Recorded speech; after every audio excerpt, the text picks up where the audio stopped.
right, good morning. Oh, so nice to see you all. Hi, everybody. My name is Cynthia Carr, and I'm a practitioner here at Light on the Mountains. Welcome to all of you out there in the interwebs. And it's wonderful to be here on this perfect fall morning. I invite you to settle in, feel the chair beneath you or the couch or wherever you are. Feel your feet on the ground. And center into yourself, your body. As you breathe in,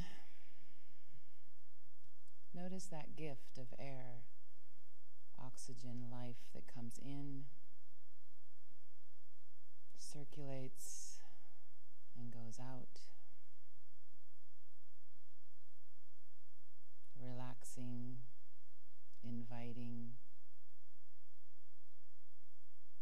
Is from this grace-filled place that I give thanks for all of you,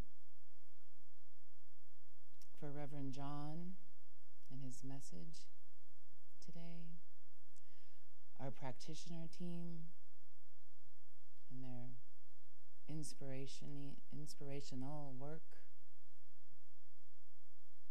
their insight.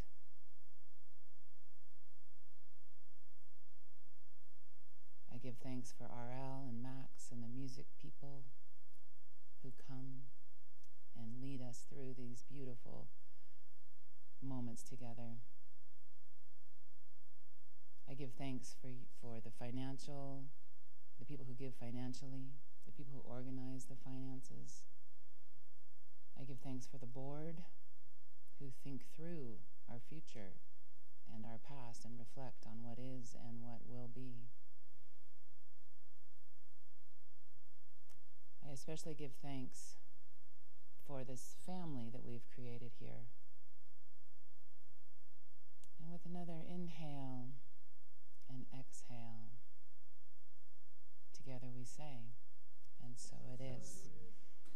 All right, well, usually, as you may remember, I always say this, the week before I am practitioner, I start thinking of a theme. I start feeling for a theme. And some of you know that I went to Burning Man this year, and unfortunately, it made the news.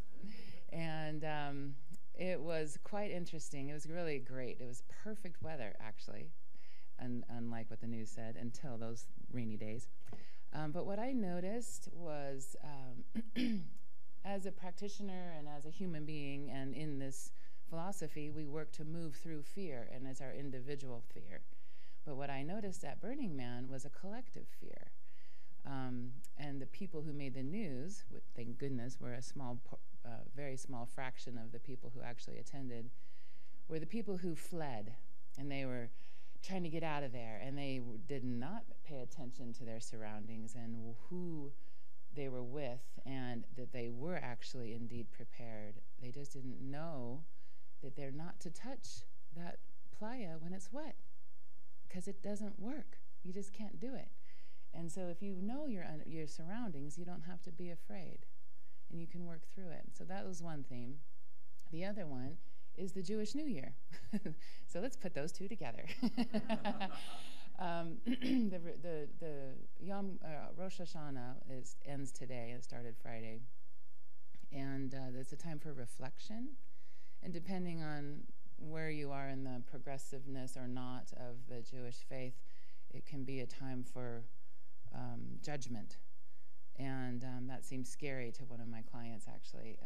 And so I wanted to help her work through that, because it's our own personal judgment, right? We're going to judge ourselves. And collectively, we help the collective when we work on our own consciousness and our own fear and our own being exactly who we are in the perfect way, the highest way. So all of that led me to I threw out the books that I had pulled out to look for things to read to you, and went to the January, the New Year Science of Mind magazine for 22. And on the last day it said, Beyond Reason. And usually when we say beyond reason, it sort of seems like, oh, it's stupid, or it makes no sense.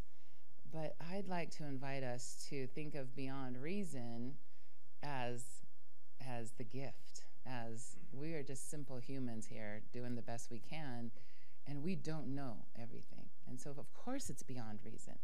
And so let's listen to what they wrote today. They being, I'm not sure who, actually. It's from this snowy-looking cover. I do like to think of this time of year as a time for reflection, because I don't know if you all noticed, but the light has definitely changed, almost instantly, right? And it's like, oh, it's fall. And some of us have fall birthdays here. We all like to celebrate fall. Yes, our little October birthdays. Okay, so it starts out with a quote from Carolyn Mace. How would I say it? I can't read her name. I can only say it. We are at the beyond reason point of our evolution, meaning that the type and scope of the problems we are now confronting cannot be resolved by a mere gathering of reasonable people around the table. And then Ernest Holmes says, no matter what the outside appearance, we must cling steadfastly to the knowledge that God is good and God is all, underneath, above, and round about. Carolyn Mace says we cannot reason with Mother Nature, sanction our way through global warming, or declare war on the melting ice caps in the Arctic in order to make them cease their melting. We are at a crossroads in humanity. Albert Einstein's statement, "You cannot solve the problem at the level of the problem," wakes us up to the fact that the challenges of the world are not going to be solved by people sitting around a table debating the best strategy. We are all being called to step up and contribute to the bettering of the world. It is time to rise up and answer the call for greater healing. But that doesn't mean that we have to quit our jobs, leave our homes, and go in search of answers to world peace and global warming while neglecting our responsibilities. We can awaken to the fact, instead of doing that, we can awaken to the fact that we each contribute to the challenge, to the change in the world as we deepen in consciousness. Every time we forgive someone, let go of an attachment, remove a mental block, or transcend an emotional conflict, we raise the vibration and contribute to the consciousness of the planet. We don't need to know how things will change. We just need to be willing. Be willing to be held accountable for our own healing. Be willing to have the difficult conversations. Be willing to know that there is power and presence for good working in our life and in all humanity. Be willing to envision a world that works for everyone. Thank you. All right, let's go ahead and read in our order of service. Here it is, at the below the blue box. The affirmation for September. And this is actually all we need to do is recognize and allow. So together, let's say, I recognize the deep connection of spirit I share with all there. Can we start again? I'm sorry, I messed that up. Sorry. Let's try it again. There's supposed to be an is, all there is. Okay, let's throw that is in there. Woo! Okay, one more time, please, together. I recognize the deep connection of spirit I share with all there is. This connection is one of great joy, trust, and unconditional love. Thank you. We did it. Good morning, everyone. Oh my gosh, a thought of the day. First of all, I hope that you all enjoyed listening while Cynthia read that reading directly to me. I guess it could be for you all as well, but you know how those times when you're walking down the street and you go, oh look, there's a sign, and it's put there just for me. That seems to be happening a lot. I hope it's happening to you as well. Maybe it's the outcome and the benefit of being mindful, of being willing to be present, not always successful at it, sometimes caught up in the noise, but being willing listen. I am in this phase of anniversaries, and time seems to matter, and time seems to have no definition at all at the same time. Memories are popping up that are abundant and full and rich and powerful and beautiful, and that are tied to other stuff. And so that stuff pops up as well.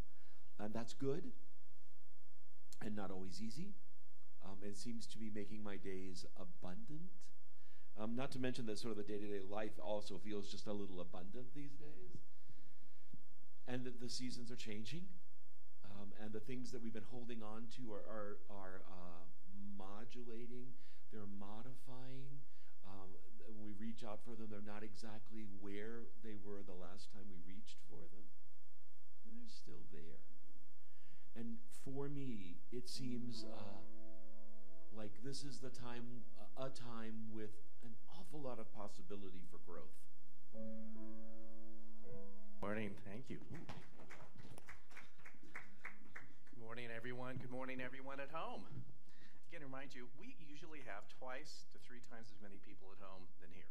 So part of the reason why I point that out is that as we embrace our larger community, to know that there's a lot more people. Alex, you're back. Speaking of people being back, I'm sorry. That there is it's a new world, that it's a larger world than meets the eye. So as coincidence would have it, I want to talk a little bit about Rosh Hashanah and Yom Kippur a bit. And it will maybe fit into everything else I'm going to speak about. We'll see. So as Cynthia said, Rosh Hashanah is the Jewish New Year. And there are some larger themes in there for all of us. You don't have to be a practicing Jew to embrace some of the things, as well as for next week for Yom Kippur, which I'm going to give us a little setup and some homework to take home. I know how you love homework about that. Do I need to turn it in? Thank God there's AI now. It's not that kind of homework. First of all, what I found here, a little passage about Rosh Hashanah. It says, celebrated this year, the 15th and 16th, it is the first of the high holy days and commemorates the creation of the world.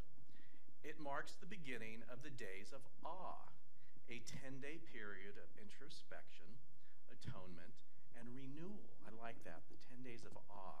And further now, and I have a quote from someone named Robert Bank, who's with the American Jewish World Service, and he writes, Rosh Hashanah and the sound of the shofar, that big horn, rouse us from indifference, moves us to action, and inspires us to rise above despair and embrace the promise of a better world.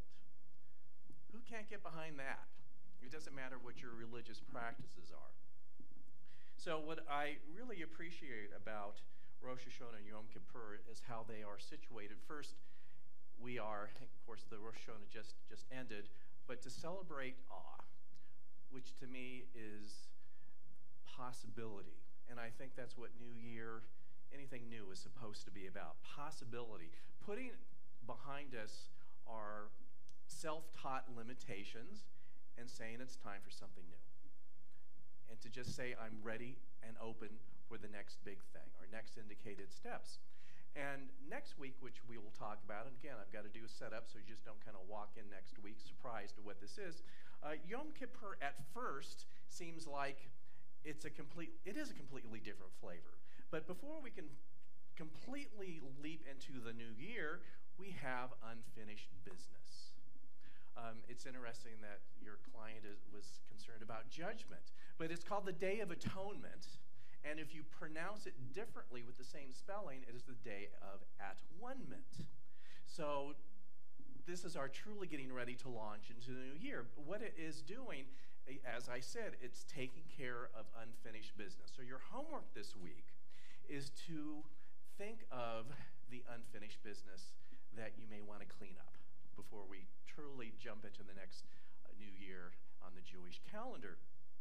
And so here is often the way it is if you've done it as a practicing Jew. I have a very dear friend who I will either run into in person or she will call me on the phone.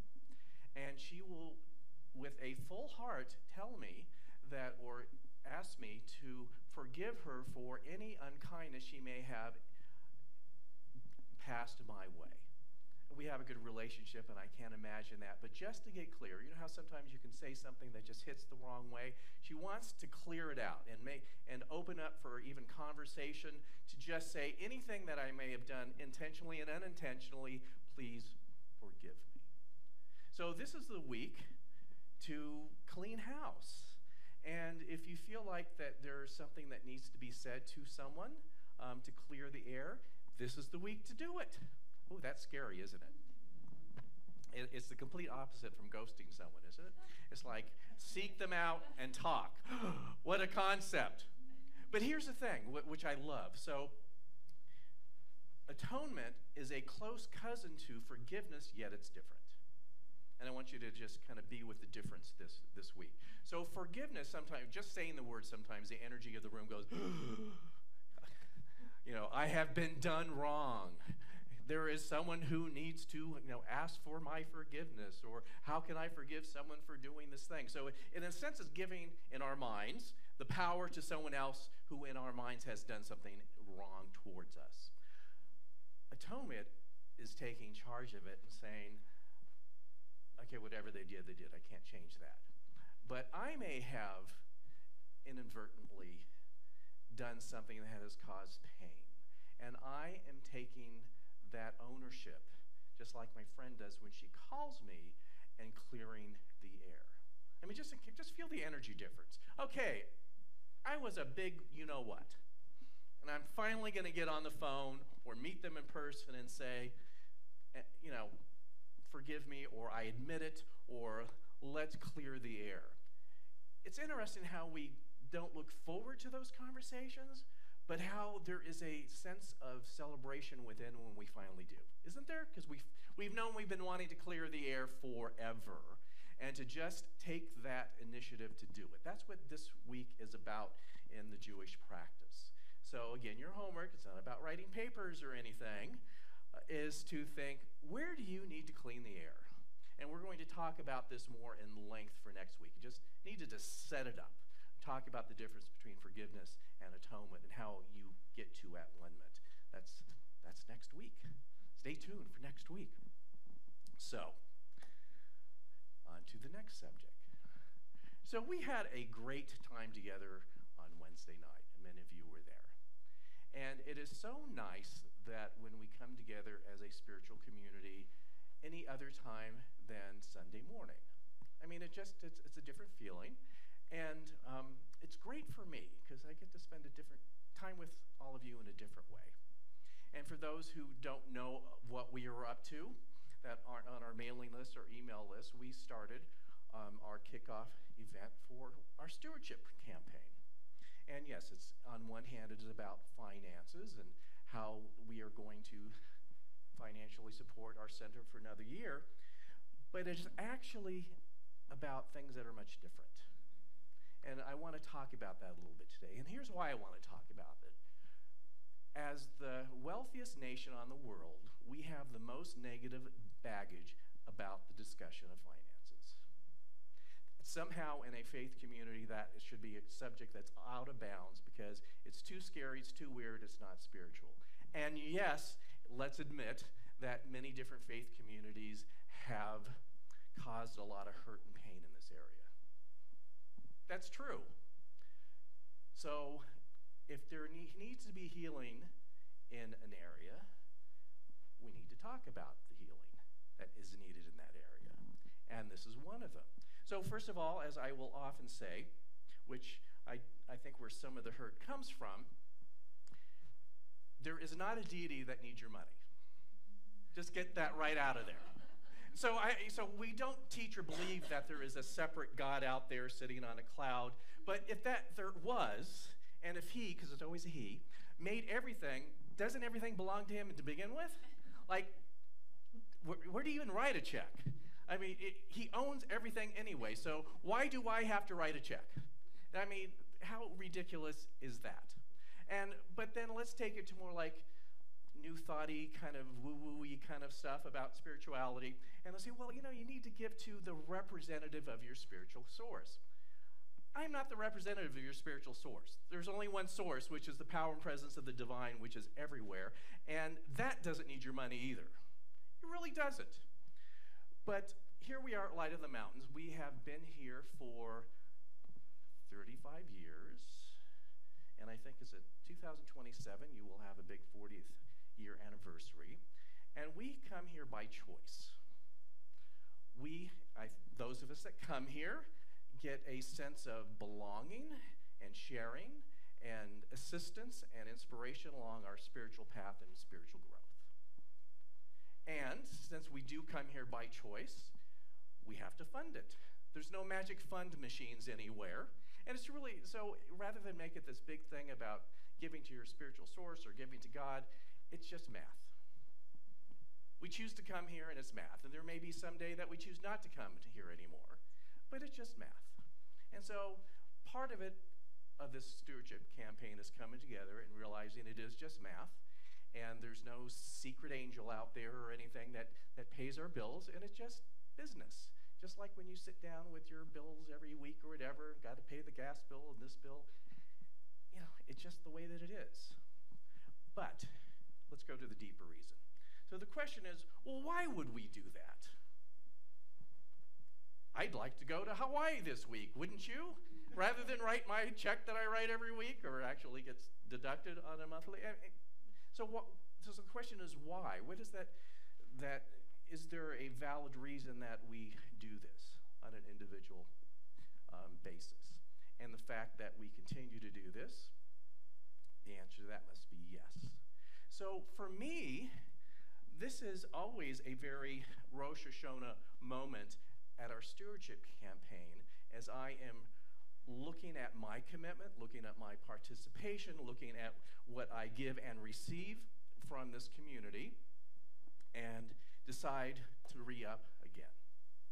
It's really what it is.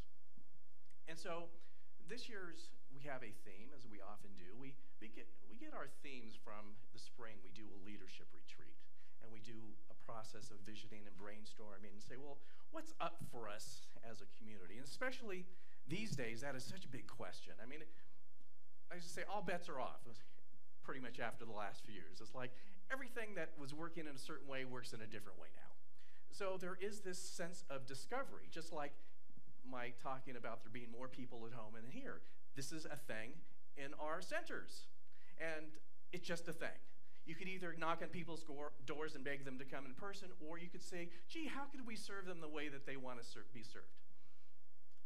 Isn't that shocking? Rather than come and be here how I want them to be here, how could I serve them when they're there? And so our theme is making connections. So again, how do we make connections in a different way now that the world has transformed and is transforming to a different model, and how do we shift with it? And there's different levels of, I want to talk about, of making connections. So the first, it's the level of connection with self, on the level of our immediate surroundings, and then making connections with what we see as beyond our immediate surroundings. And I am hoping that all year that we are going to continually address all three of those more consciously. So the big thing, one of the big concepts we teach here in New Thought is that, again, there's no big old guy with a beard in the sky somewhere smiting you, smite upon demand or something. That doesn't happen. That the power and presence of Spirit, the divine, is everywhere in all things at the cellular level. And it's a very mysterious thing that you can't really fully tell what it is. It just, we touch upon it, sort of thing. But in that knowledge is the understanding that it resides within us as well. And that is something that is often difficult for people to come to terms with. We are willing, in many instances, to see it elsewhere in the people that we love most, but we may have difficulty admitting that is within us. We have a process of prayer that we call affirmative prayer, And at the heart of it is like an affirmation of accepting something into your life. But there's a setup in affirmative prayer, and those of you who have taken our classes know it. When it is to recognize that the power and presence of Spirit is in all things. And then the second thing of this setup is, again, the most difficult for many people, because it says, if Spirit of God is in everything, it then is also within me. And that is such a difficult thing for some of us to fully try to understand or to admit. We think that it's an egotistical sort of thing to even, let the words come out there. But until you can admit that it's in yourself and not in an inflatable ego sort of thing, you cannot fully recognize it elsewhere. Because if it's kind of sketchy within you, it might be sketchy within someone else. So in a sense, it does start with you, is saying that it is right here, so I am part of this really sea of consciousness where it exists everywhere. So one of the foundational things that we teach in different ways is to finally come to terms with that. That if you are trying to invite an elevated experience in your life in some way, but if you're still harboring any ideas or beliefs that you're not worthy of that elevated existence, it's not going to come. Or at least not come to the degree that you would like. And again, this is not an egotistical thing. It is just a statement of where we all are.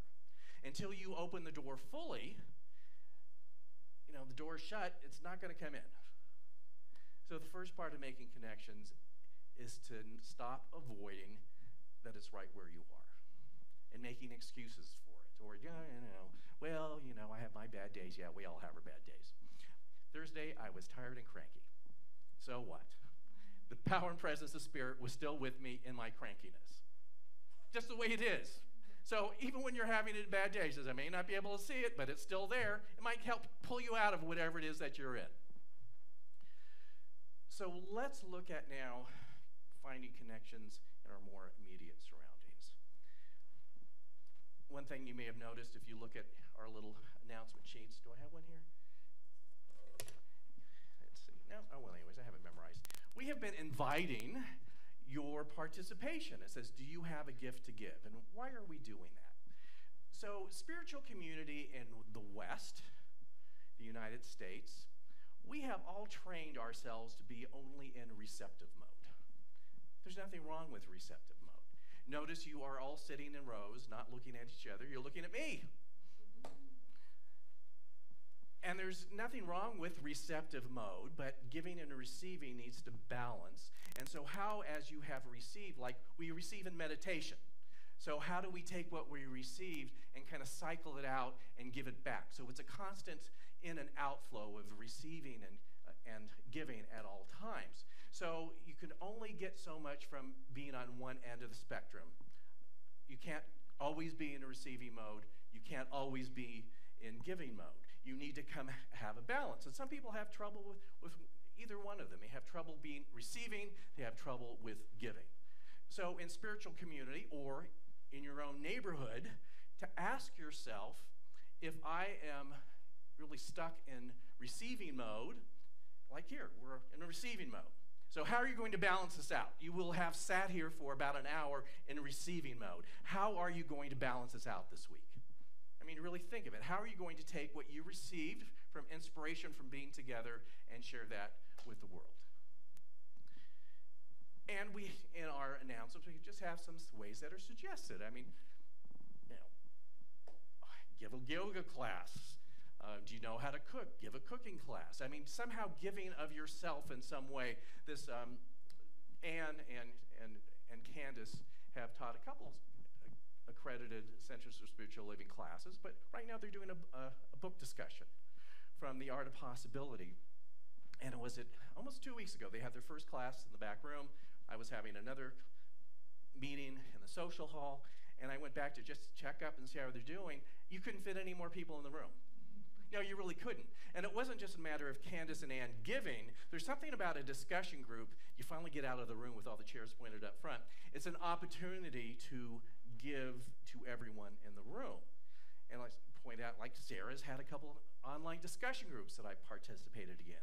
And again, it's about this giving and receiving that's different from just being in either giving mode or receiving mode. So in this, especially this next year, if you've ever said, gee, I wish they would, you know, the old saying is that you are they. Gee, I would like to receive in a certain way, which means maybe you could give in a certain way. And it may show up as a class or a book discussion. It may show up in any number of ways, and it's so much not just putting things in Light on the Mountains calendars, that it's a matter of opening that door to making connections in a way that maybe you were so busy you never thought of it. In fact, it was a couple weeks ago. So I have this idea because it's written in here, but what if I had it at my house? Absolutely. It's not like you can only give and receive in this building. It's, you know, take it on the road in a sense. Have the book discussion in your home. Don't even tell me about it. That's shocking. I mean, you just do it spontaneously, because in our lives we have a sense to go in our little tracks and just not challenge ourselves to move beyond what our day-to-day is. So that's a big thing, I think, for this year, to keep challenging ourselves. In this world that has changed and is continuing to change, how do I both give and receive in a more conscious way? How can I just say, hey, I'm going to be the person to do that thing? And so let's look beyond our comfort groups. Now, we like to give and receive in our comfort groups, don't we? We like to not give and receive in our discomfort groups. So for many years, I have been part of an interfaith group in the North Valley. I have started to participate in a newer group in the South Valley. I guess since we're kind of mid-valley, I guess I'm good for both. And it's been really great. This is the group that organized that movie by Rabbi Herschel. We've got two things up. We're going to do another movie. It'll be at the library. I forget the name. It's about Sabbath, basically. Shocking. Make time for rest and relaxation in your life. Who needs that? But we are looking at a interfaith community service project that'll be 2 days next month. It'll be a Saturday and Sunday. And this week we're getting together to discuss the details, so I can't give it to you. So has anyone heard of the Shoshone Project? I didn't. It's a thing. So if you have ever driven South Valley, south of Bellevue, like maybe 2 hours ago, you thought, I'm going to get at Costco when it opens? Like you don't. You will notice there is a very long line of cars coming into the Wood River Valley. And many of them, in fact, a majority of them, are coming from Shoshone. There is an army of people who work here and serve here and do amazing things here that can't afford to live here. And they live in Shoshone. So a couple people started the Shoshone Project knowing that since they are not in Blaine County, they do not qualify for any sort of assistance from Blaine County, that the idea was, well, maybe those of us who are getting their benefit of their labor should be supporting them in some way. And there's various projects that are going on to be assistance to these amazing people that live half their lives up here, even though they sleep in Shoshone. I said, so this is a stay tuned. There'll be a 2-day project that you can work with other people from other faith communities to do some real actual stuff. And yes, you have to drive to Shoshone. You can't call it in. It's not Zoom ready. But it's like reaching out a little bit more. You know, I think it's an important thing to not look beyond ourselves. So that what's so interesting with this is that we want to change the world until it's inconvenient. Found this other thing today. It was on Facebook, so you may have had it. And I don't know who wrote this. He said, this is a teacher. And he says, several years ago, I invited a Buddhist monk to speak to my senior elective class. And quite interestingly, as he entered the room, he didn't say a word. This caught everyone's attention. He just walked to the board and wrote this: everyone wants to save the world, but no one wants to help mom do the dishes. Think about it. I want to save the world. Could you mow my lawn? Oh my God. When are you going to mow your own lawn kind of, you know what I mean? We do that, and like the big things. Yes, I want to save the world. I want to stop world hunger, but I can't help that person next door. I don't have the time. Don't they see? Can't they see how busy I am? Why would I even do that? So as we are looking to make connections, you might come like a little, inner, brat having a tantrum. But don't they know how busy I am? But I would love to save the world. You can't say, if you don't have time to help your neighbors in Shoshone, you don't have time to save the world. That's just the way that it works. So this is a part, again, in making connections around the world. And lastly, as if I haven't had enough topics,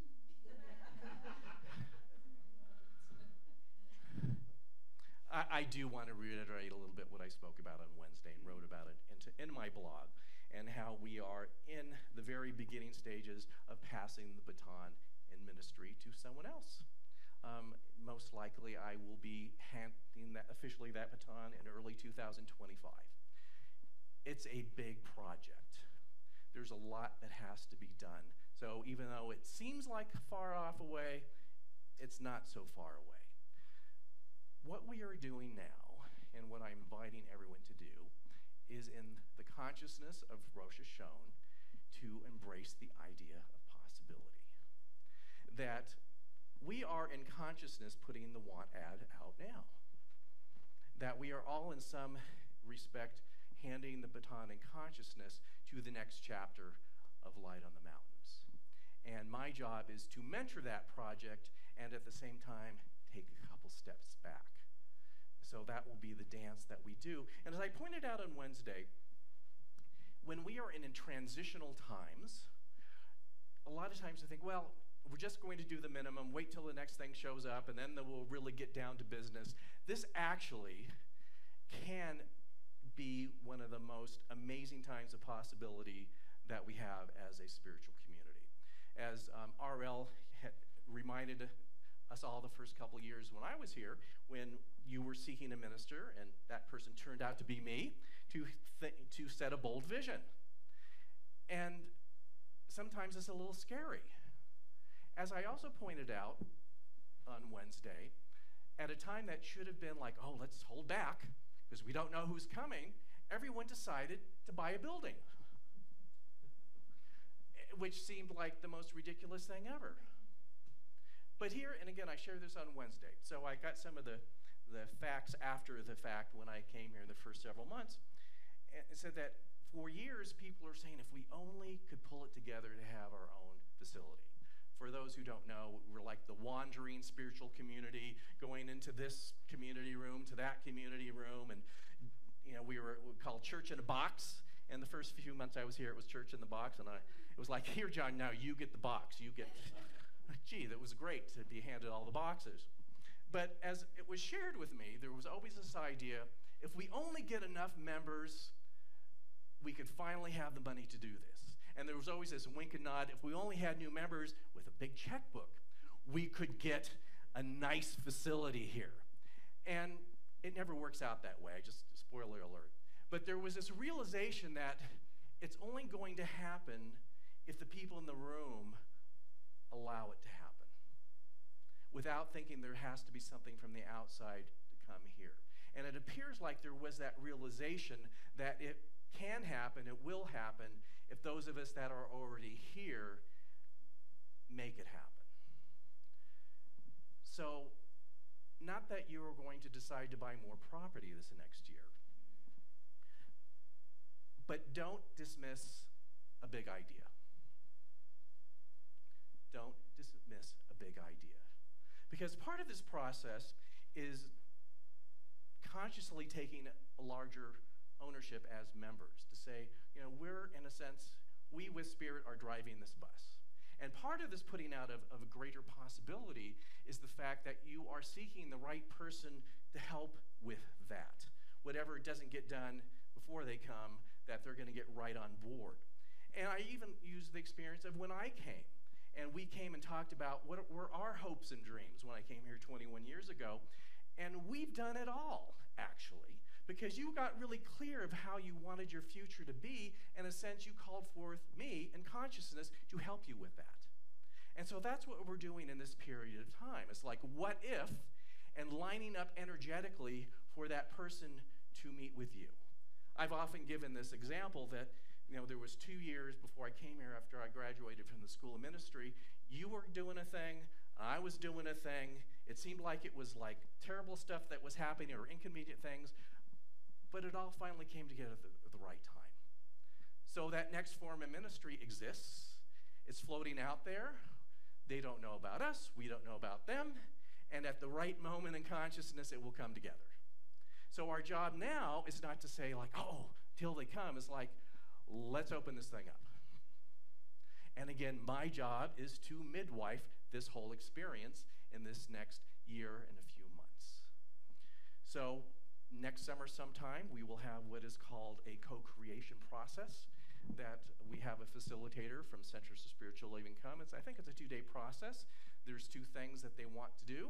One is for you to define what is the next step, next chapter look like. Step 2 is what are the qualities of the minister who will help you in that, work side by side with you. And out of that is the whole process of how you find them, locate them, interview them, and that's just a lot of wonky bullet point things that we don't need to go now. Now the idea is to keep in consciousness of the possibility.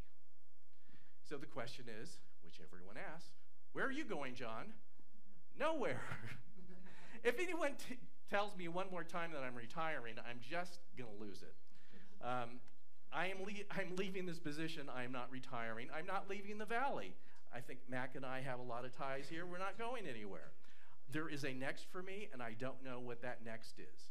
As I say in consciousness, I know there is a next. I just don't know what it is. And as you've heard me say, the universe works on a need-to-know basis, and obviously I don't need to know yet. So it's amazing all the way around. So just open yourself to possibility. It is a new year, and I love these words, a time for introspection, atonement, and renewal. Just think of those 3 words, introspection, atonement, and renewal, and making connections. We're going to have an amazing year. This is not a time to tread water or say, let's just wait till the big thing happens. We are going to be busy in consciousness and in activity. And this is going to be a very important year for us and how we each participate. So let's just go with it. It's amazing. So let's just take this to prayer. And first of all, let us give thanks together for this amazing place, for the state of consciousness and foresight that many people had 20 years ago, 25 years ago to help this happen. We just express our gratitude. And we open our hearts and minds to a greater possibility, to our next step, to our next chapter as a spiritual community. And with sight unseen, we say yes. We show up ready to be served as well as to serve. And we keep in our mind, in our consciousness, of these next several months of just being wide open, where pure potentiality is present. And we allow ourselves to both give and receive on all levels to allow it to manifest. We give thanks for this, and as we give thanks, we take this idea, this seed idea, and let it go. We release it into the heart and mind of spirit, knowing that as we plant it into the heart and mind of spirit, amazing things happen. And so it is.